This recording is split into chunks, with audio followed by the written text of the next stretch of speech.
पश्चिम बंगाल में राजनीति तेज। बंगाल से जुड़े ये 3 घटनाक्रम। क्या कसने जा रहा है ममता सरकार पर शिकंजा? पश्चिम बंगाल में विधानसभा चुनाव होने से पहले घटनाक्रम काफी तेज हो गए हैं। बीजेपी और ममता बनर्जी के बीच टकराव की स्थिति यूं तो बहुत पहले से ही बनी हुई थी, लेकिन राज्य में कई बीजेपी कार्यकर्ताओं की हत्याओं के बाद हालात और बिगड़ गए हैं। हाल ही में जब बीजेपी के राष्ट्रीय अध्यक्ष जेपी नड्डा ने बंगाल का दौरा किया तो उनके काफिले पर हुए पथराव का आरोप भी टीएमसी कार्यकर्ताओं पर लगा। हालांकि ममता बनर्जी ने उल्टा आरोप बीजेपी पर ही लगा दिया।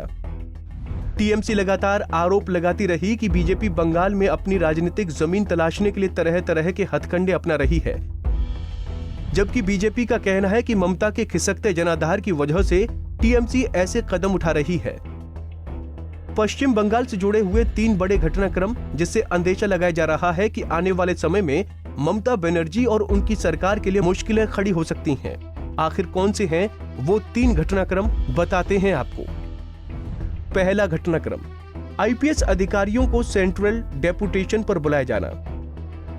केंद्रीय गृह मंत्रालय ने पश्चिम बंगाल में सेवारत आईपीएस के 3 अधिकारियों को सेंट्रल डेपुटेशन पर अपनी सेवा देने के लिए शनिवार को एक तरफा तरीके से तलब किया है।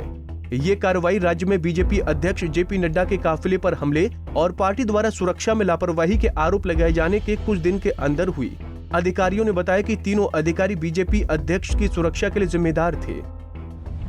माना जा रहा है कि गृह मंत्रालय के इस कदम से पश्चिम बंगाल में सत्तारूढ़ ममता बनर्जी सरकार और केंद्र की बीजेपी नीति सरकार के बीच 2 दिन पहले नड्डा के काफिले पर हुए हमले के पैदा हुई खींचतान और बढ़ेगी।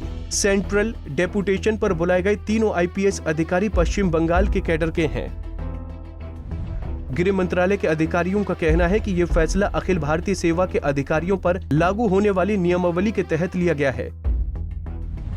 दूसरा घटनाक्रम, हिंसक घटनाओं के बीच अमित शाह का बंगाल दौरा।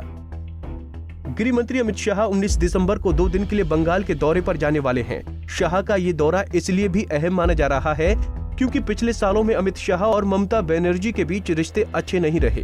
दोनों एक दूसरे पर वार पलटवार करते आए हैं। अमित शाह रणनीति तैयार करने के लिए पिछले महीने 4 नवंबर को भी बंगाल गए थे। उन्होंने पार्टी के कुछ कार्यक्रमों में भी हिस्सा लिया। पार्टी ने कहा था कि शाह और नड्डा हर महीने बंगाल आएंगे। वहीं आपको बता दें कि गृह मंत्री अमित शाह आने वाले 19 और 20 दिसंबर को बंगाल में होंगे, जो अपने आप में अलग ही मायने रखता है। तीसरा घटनाक्रम, बंगाल के दौरे पर जाएंगे डेप्यूटी इलेक्शन कमिश्नर।